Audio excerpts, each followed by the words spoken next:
Hello, everyone, and good evening, sir. Welcome to the third speaker session, organized as a part of Episteme 2021, co sponsored by HDFC Credila, India's #1 educational loan company. We are very excited to have you all here. As most of you know, Episteme is the annual finance fest of SRCC, organized by the Finance and Investment Cell SRCC. This year marks the first virtual edition of Episteme, yet we are pleased to say that Episteme has had global participation with over 10,000 participants. Episteme 21 is a two-day series of 6 events, 6 speaker sessions, and an insightful panel discussion. Each of our discussions has received over 1,500 registrations.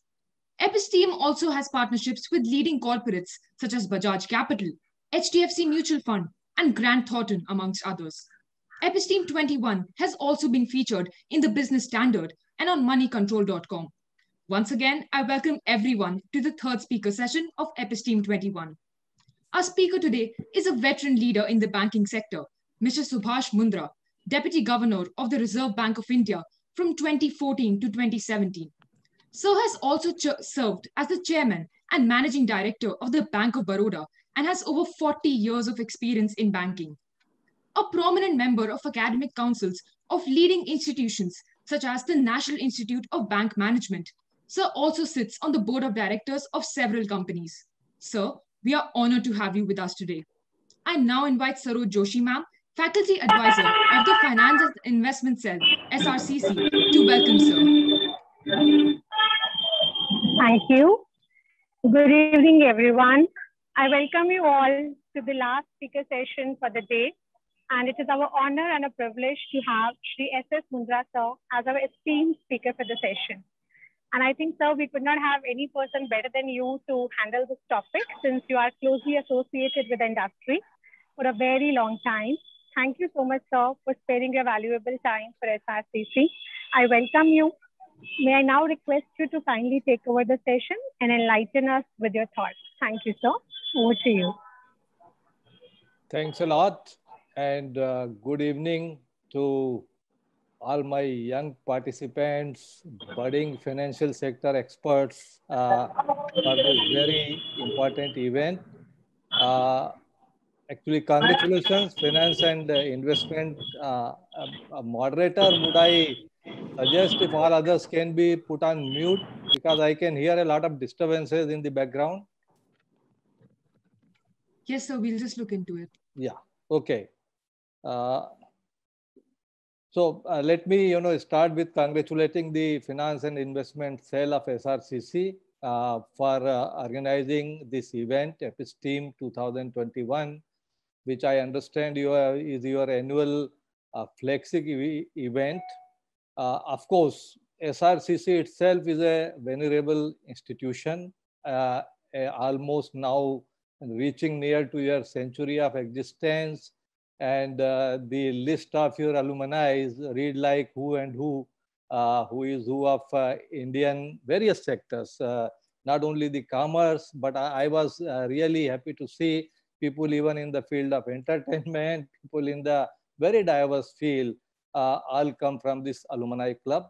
So it's indeed my pleasure to be speaking to all of you today.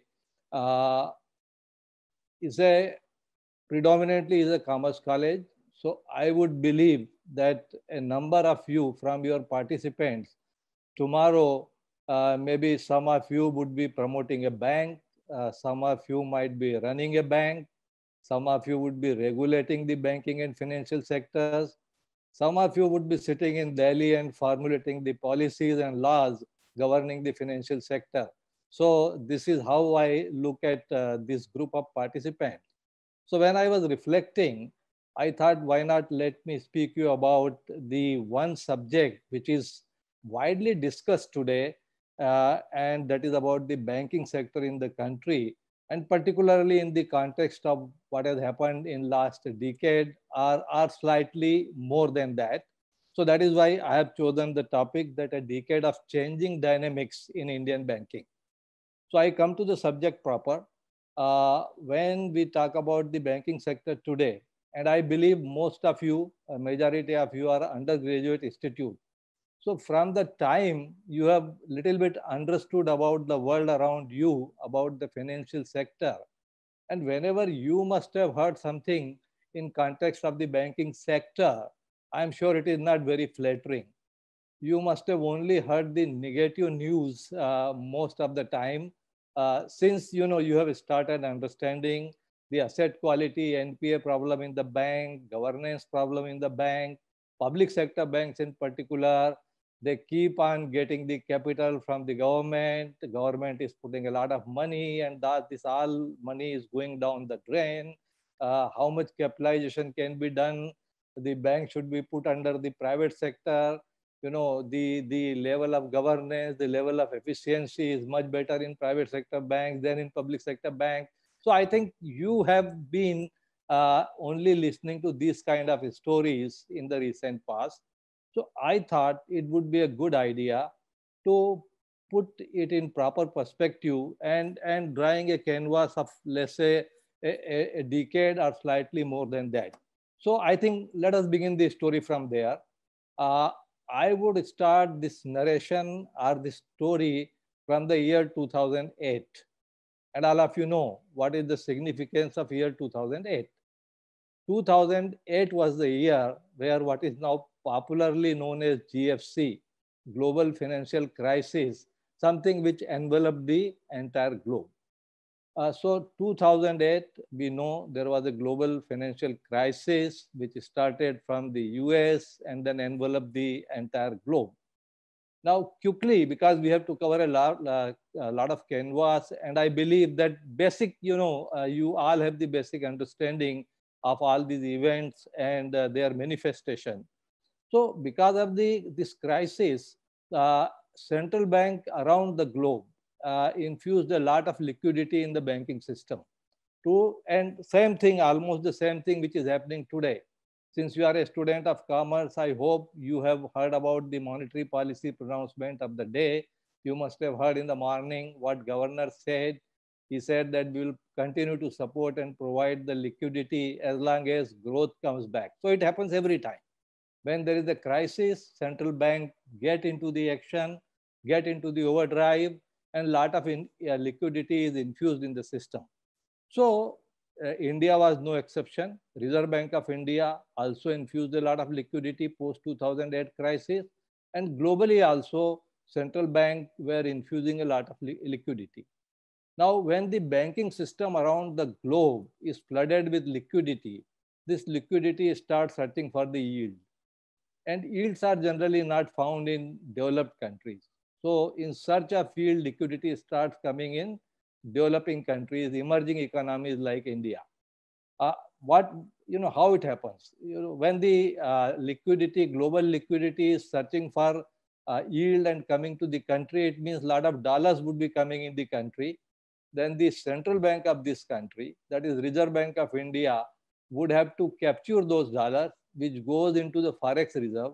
When they pick up the dollars from the market, they have to pay rupee for it. That is how, again, their own liquidity and global liquidity. So this was the scenario.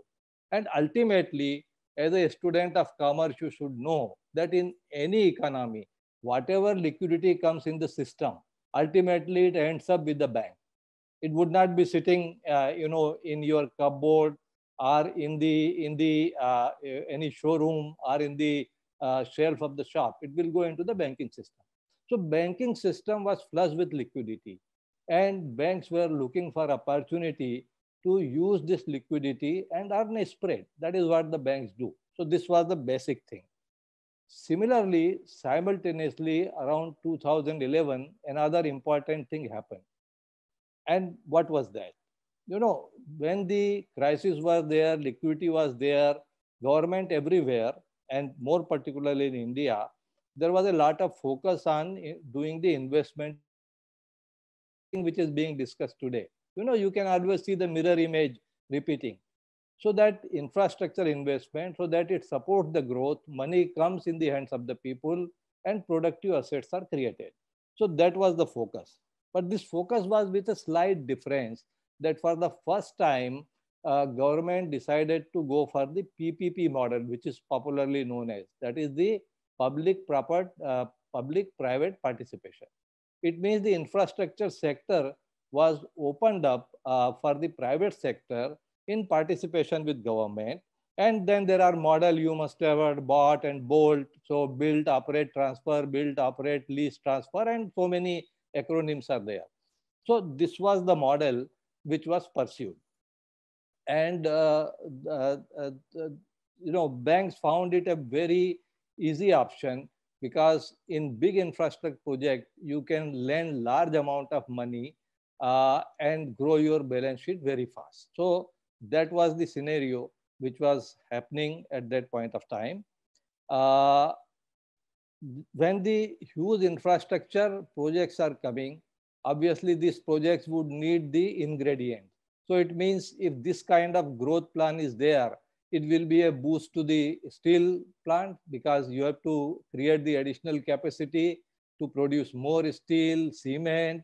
If you are planning that there would be a network of huge roads in the country, it means there would be more vehicles. If the villages and towns are connected, people would buy more vehicles. So the vehicle manufacturing companies would expand their capacity. So it has a virtuous, you can say, a cycle, a positive impact. So that was the scenario, and that was the atmosphere in the country at that point of time.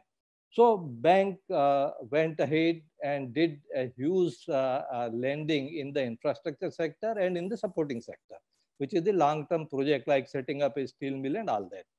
Now, names of PSB keeps on coming again and again. Obviously, PSBs had a share of almost 75% of the market share at that point of time. So it is a given that their share in overall thing would be much higher. So that is only one part of it. I'll come to that a little later. Uh, so then, within 2-3 years, comes 13, 14, it was realized that most of these projects are not performing as they were expected to. They started turning NPA into bank's book. And then all this discussion started, which is not ended even till today. Now, I just want to give you a brief glimpse, actually what happened in that point of time and what went wrong, which created this situation. There are 4-5 underlying points.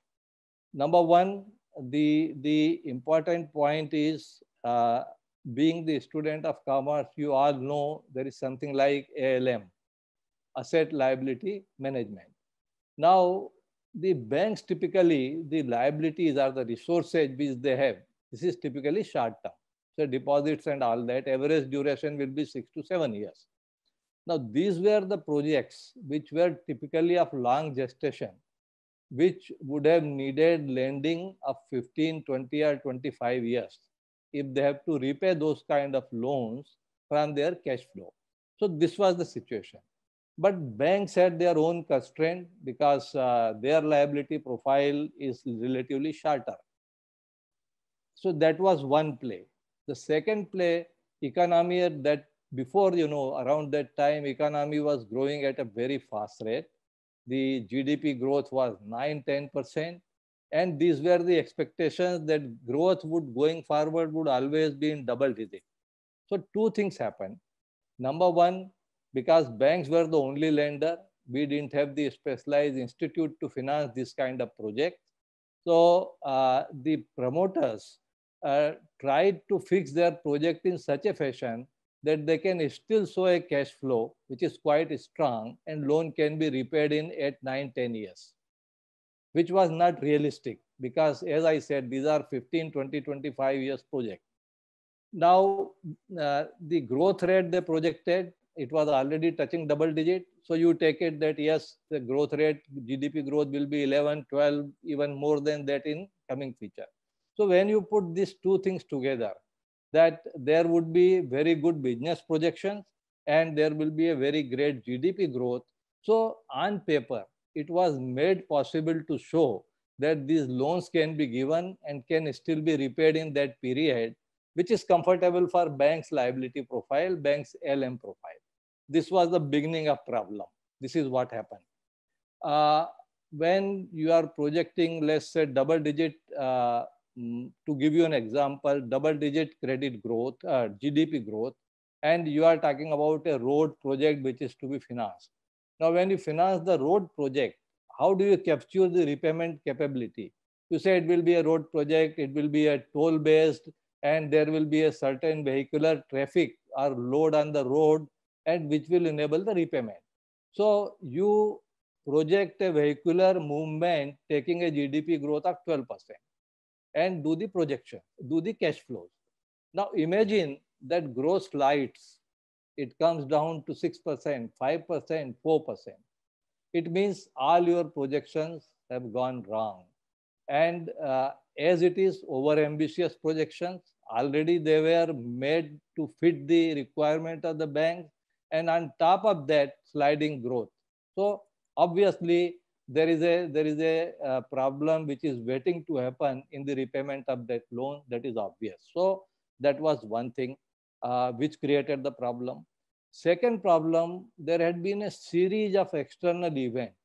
And as a banker, I always say that the maximum risk which the projects in our country face, they are the event risk, not your typical other risk, but the event risk.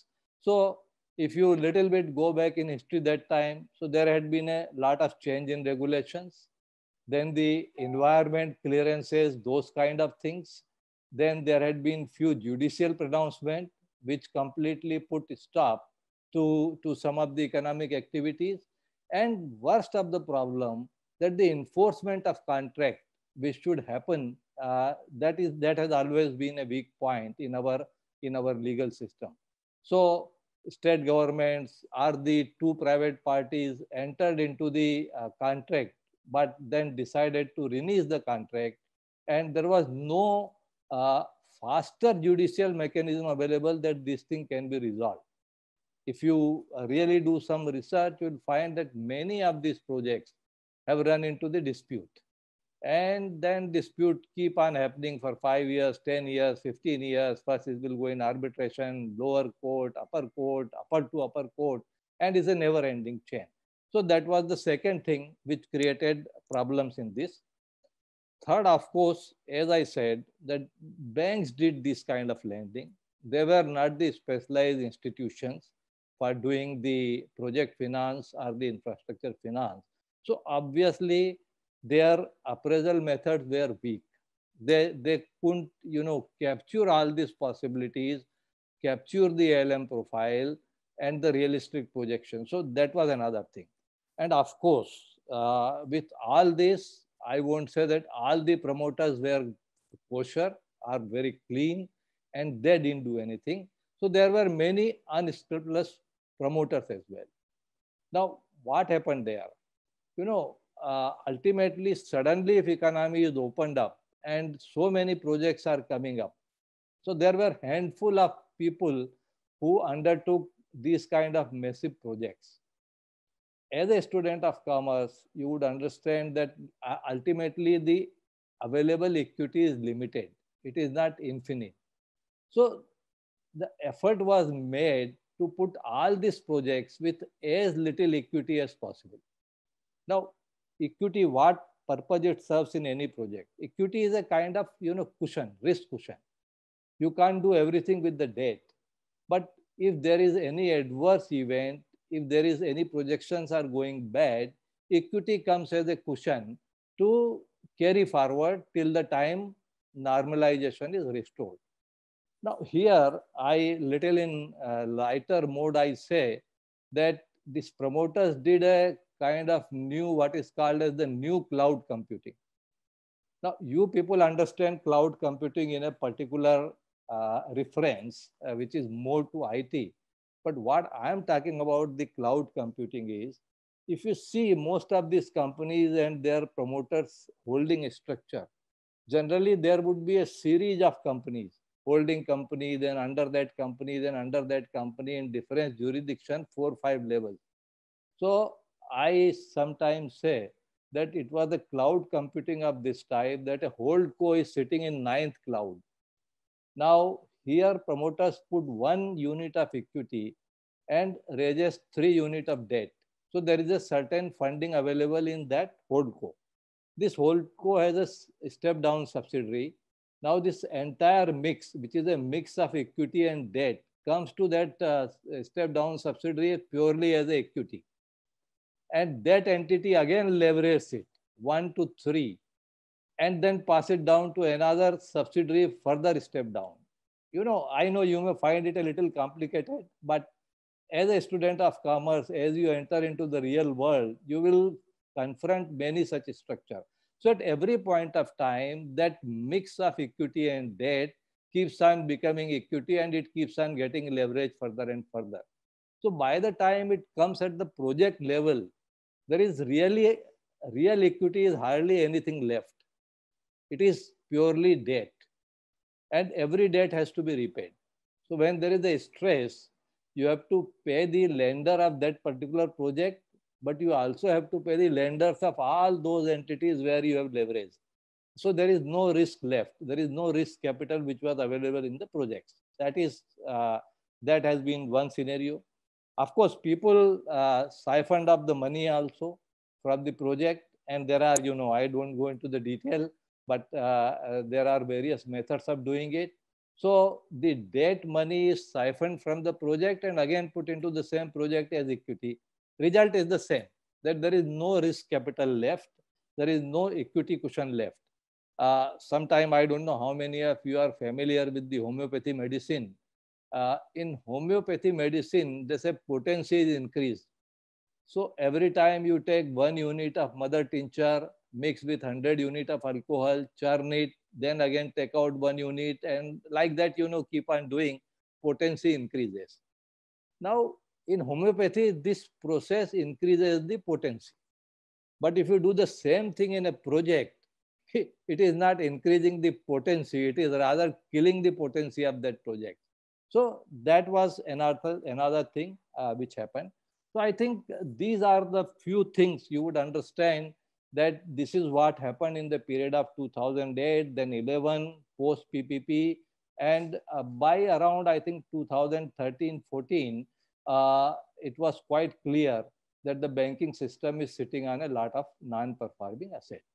Now, I'll briefly touch on one more thing. Generally, it is believed and general public discourse is that this is the public sector banks who all went into this, and they have created a lot of problem for themselves as well as for their owners, which is the government.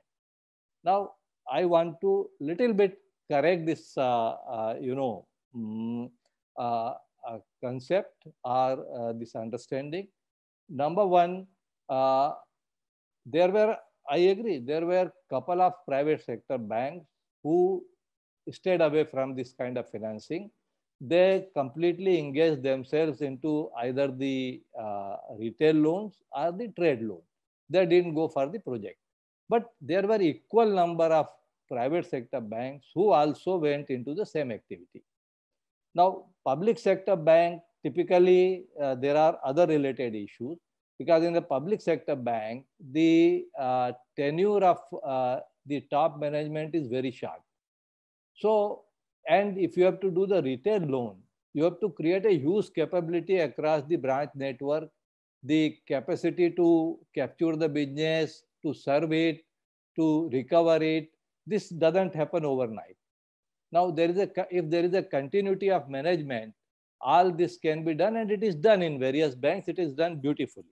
But when it is not possible, when the tenure is short, and in short tenure, if one has to show the good result, so obviously it was a God-given opportunity to pick up large projects where you do one loan from your head office, and you figure-wise, you do much more than what you could have done in thousands of branches doing the retail loan of few lakhs of rupees. So that was, another factor. But there were, as I mentioned, there were equal number of private sector banks who also did the same kind of financing. But they are not appearing to be in the same problem as the public sector banks are appearing. Why? Again, there are two reasons. Number one, these banks, they did this kind of financing. They did face the similar kind of difficulty, but they had two enablers which the public sector banks were not having. Number one, they were able to raise the capital. If you raise the capital, you can quickly take a decision that either you write up those loans or you sell in the market, taking a haircut. So they had those kind of capabilities. And number two, it was possible for them to take such commercial decisions without having the fear that even if you take such commercial decision, tomorrow it will be challenged. And the various agencies would be pouncing on you. And we know all three C and the CBI and the CIG and the court and all those things. They didn't have those kind of difficulty. So as a result, they could clear their book fast. Either they wrote it off or sold it, took a decision and all that. Public sector banks could not do the same because of the reasons I have already mentioned. And also because of the first reason which I mentioned, that the tenure of senior management is short. So typically there is an inclination for every incumbent to pass through his time and leave the problem for next generation to deal with. Why invite the trouble and go for all this? So kick down the can down the road. That was another reason. Uh, so that is why when you see the end result, it looks so different. This scenario was there 13, 14, and that is the time. Then in the year 2015, there was another important reason. Being banks were also facing the dilemma that if we pull the rug under the feet of these projects, now what to do with them? We didn't have any enabling mechanism of quick recovery. So, if you recollect, the IBC, that is the Insolvency and Bankruptcy Code or the law, came much later. So till such time, even if you decide to declare an account NPA and decide to initiate the recovery action, what you do? You go to your normal DRTs and the surface I and the civil code, and things will again keep on dragging for 5, 10, 15 years, and by which any project would really lose value. So this was another problem, another dilemma to somehow keep the project running in absence of any viable mechanism of recovery. This was the broad scenario. So, but when the problem became quite serious, it started manifesting in the various data point and all that. It was year 2015 that RBI decided to undertake what is famously today is known as AQR, Asset Quality Review. And I have a ringside view because that was the point of time I was Deputy Governor in Reserve Bank of India. Supervision was directly under my charge. So I had a very much, ringside view of the whole AQR process. But anyway, not going into that, AQR brought out the real extent of problem in the banking system, both the public sector banks as well as the private sector bank. But obviously, for the reasons I have mentioned to you, the problem was more acute and more visible in the public sector banks. I gave you all this background just to explain that what has happened in this decade, why we are where we are, what were the moving component behind it, and to give a fair assessment to each player of the banking industry, not taking a view, just being influenced by the general discourse. When the AQR happened, the problem, the extent of problem came out, and immediately I think government also understood the seriousness of the problem, and that is the time when the IBC, Insolvency and Banking Code or the law, was conceived and it was passed. And then we have started putting the cases under IBC. If you fast forward, you come to nearer the period.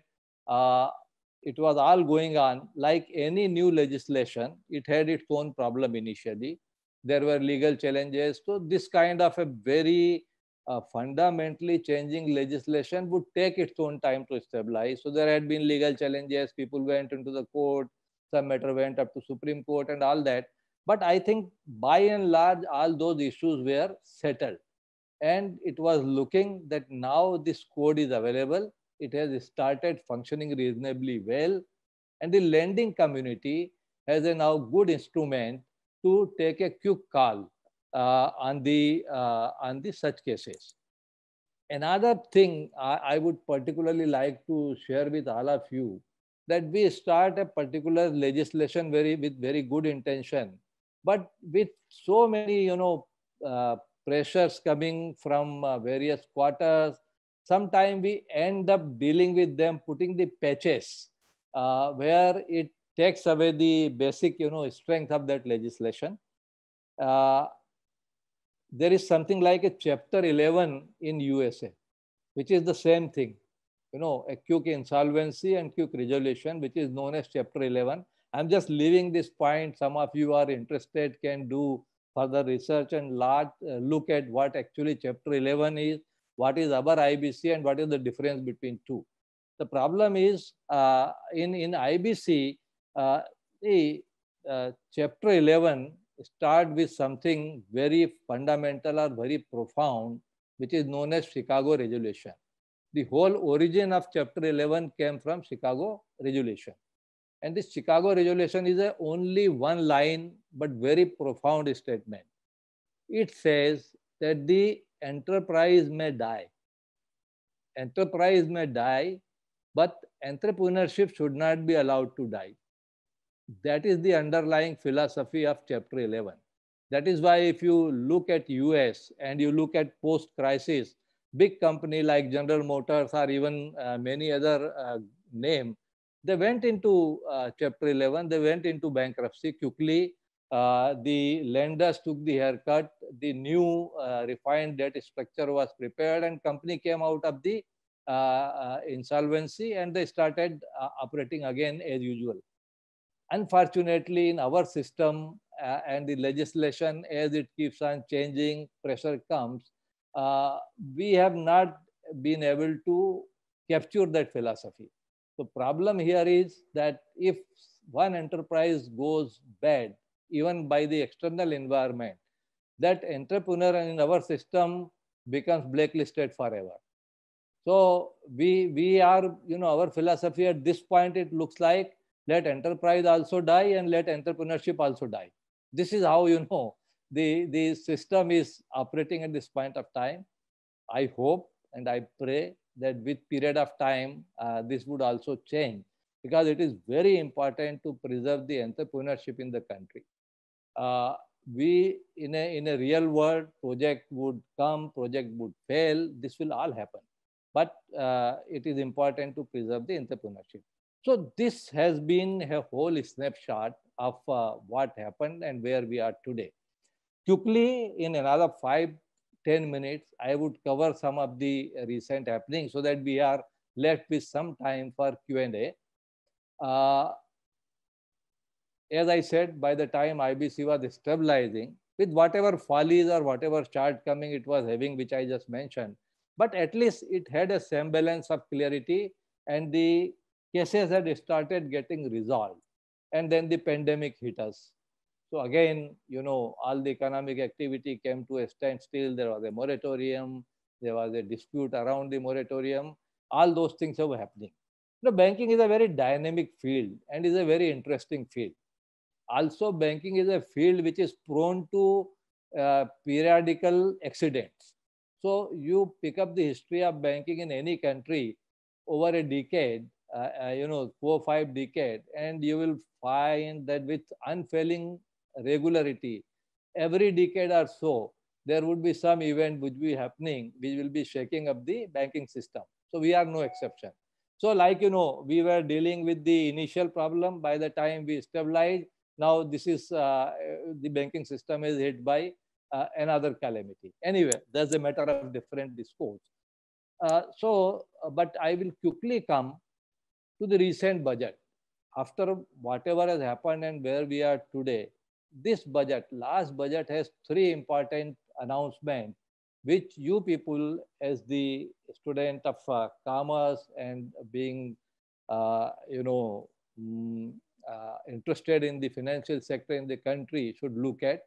These 3 important announcements. One is government has announced the intention of privatizing some of the public sector banks. Second, they have made the announcement of setting up a national ARC, that is the asset reconstruction company, or you can call it bad bank, as it is called in some places. And third is again setting up something at DFI, that is the Development Finance Institute. These are the three very important declarations which has come into this budget. Now, privatization. I'll quickly cover. Privatization, what is the argument? As I mentioned some time back, argument is that the private sector banks are more efficient and they can use the capital better. That has been the argument. So now, as far as the efficiency is concerned, in last 2-3 years, we have seen I won't take the name of any entity, which will not be fair. I'm sure you people keep the track of events which are happening in the country, and these were very widely publicized events. So we have seen what has happened in 2-3 private sector banks. So this myth that the governance and efficiency is better in private sector bank is not based on any kind of solid evidence. That is one thing.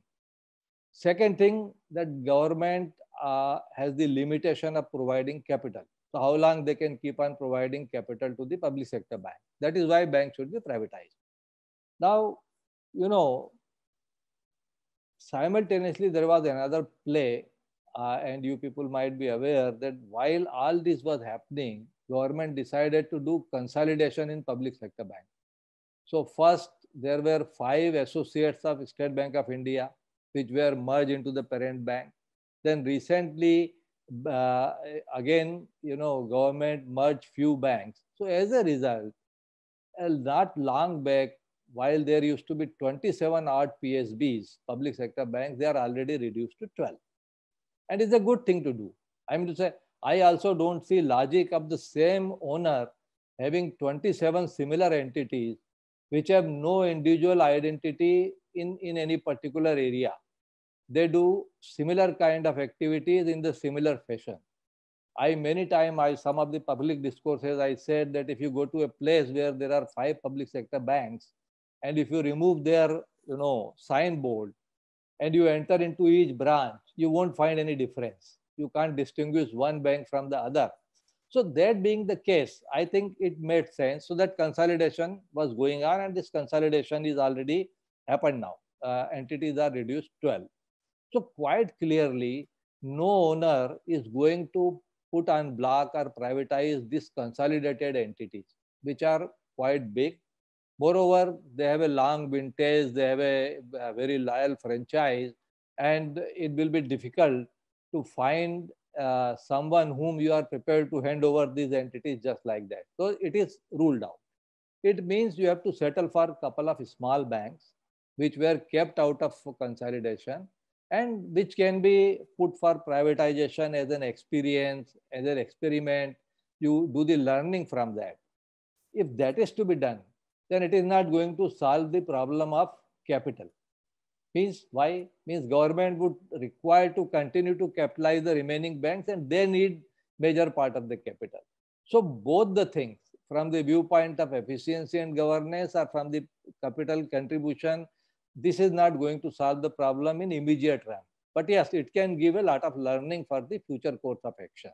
Ultimately, my sense is, I think government will have to go back to that recommendation of Nayak committee, put up a holdco where you put your holding of all the banks, and then over a period of time, you gradually dilute the ownership of government in holdco as well as in the individual entities. I think that will be the roadmap. Very quickly, in another 5 minutes, ARC, or bad bank as we call.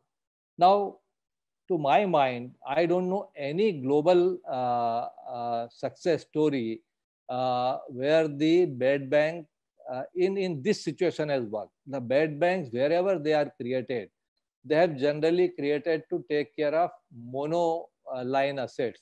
Like US, you create a bad bank, you picked up all the individual housing loan of all the banks, and then, okay, given the time, this kind of loans resolve themselves.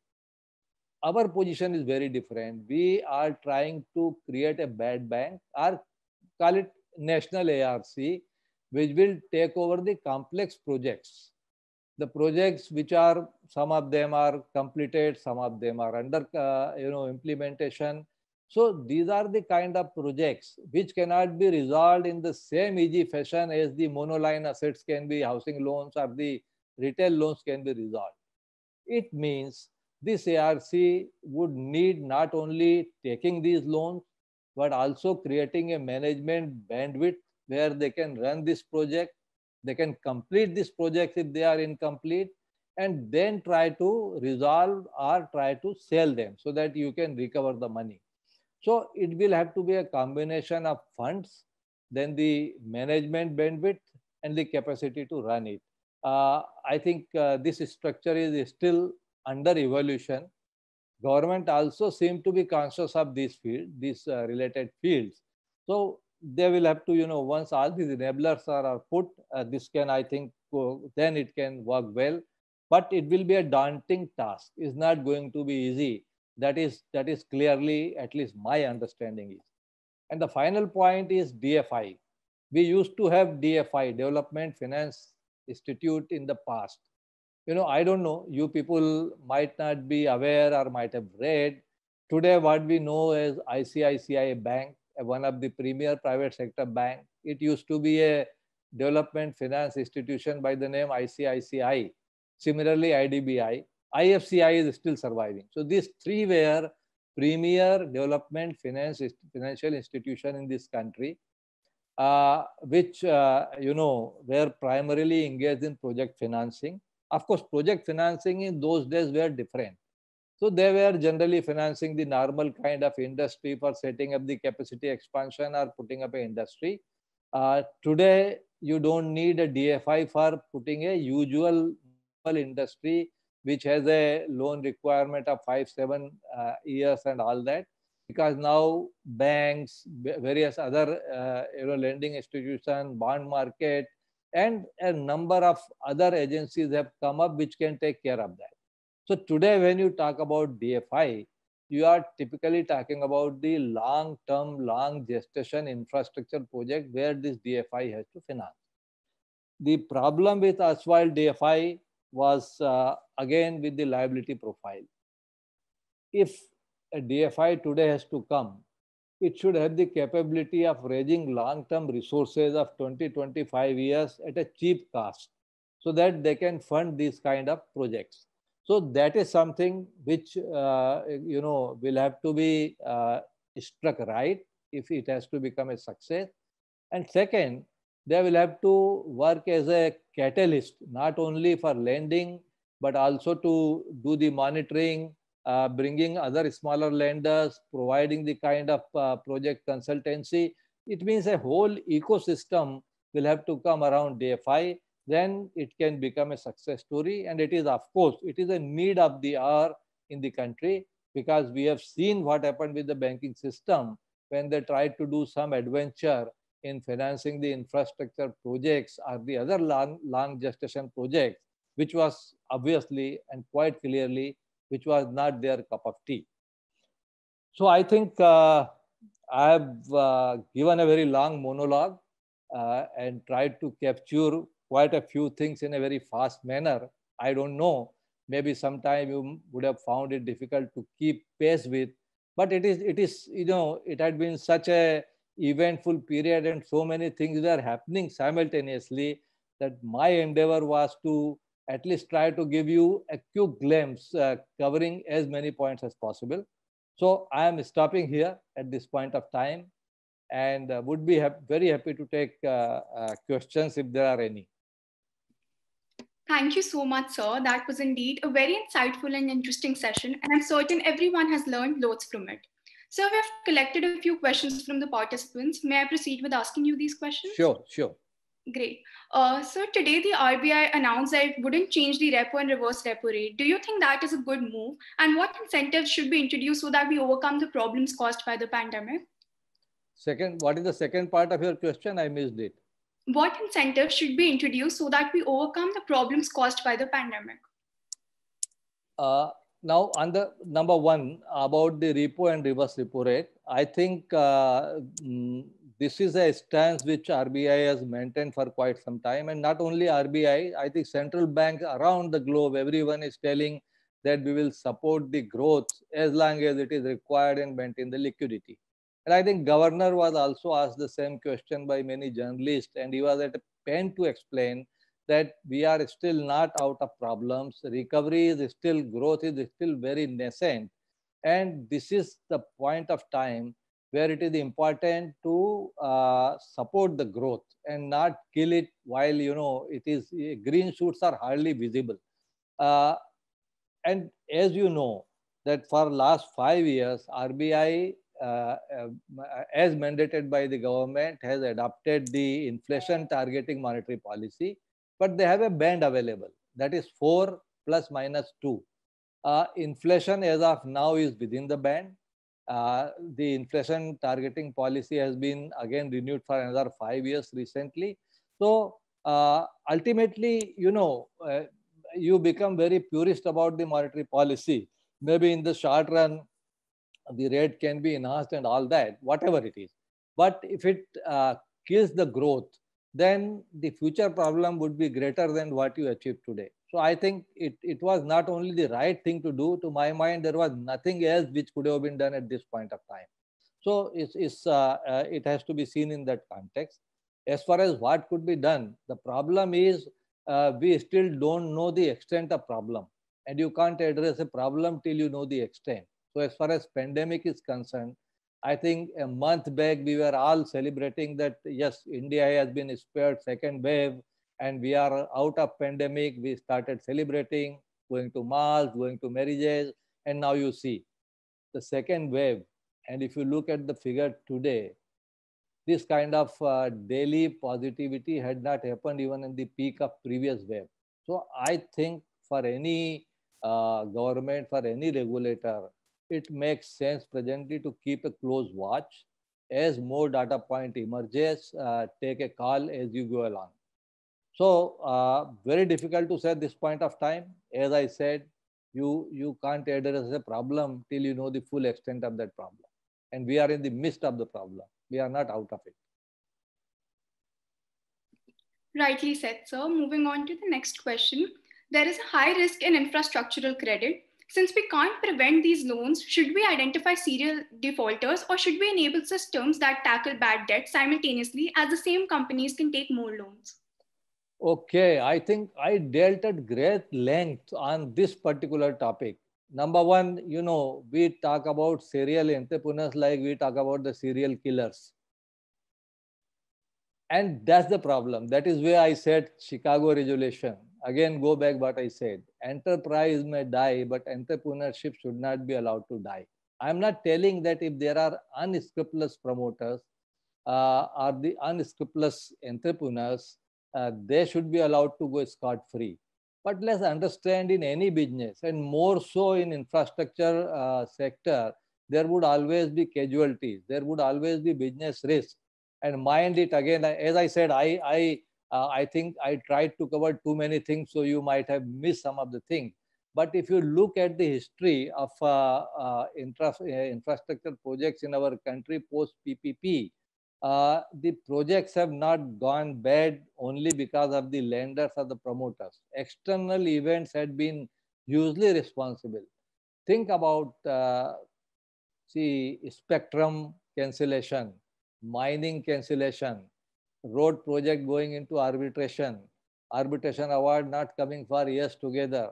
So change of regulation. So there had been several such things. So my point is, as long as there is a fair assessment that a project has suffered because of the circumstances beyond the control of a right promoter, this should be supported. They should be given the enablers, and everyone should be given a second chance in life. Think about yourself as an individual. You complete your education, you enter into the real world, and maybe anyone can face a failure. If you face a failure, as system said, you have no second chance in the life. How would you feel? So second chance must be given, provided there was no malified intention. And fortunately, some of those enablers have now come. So I hope that they will all remain pragmatic.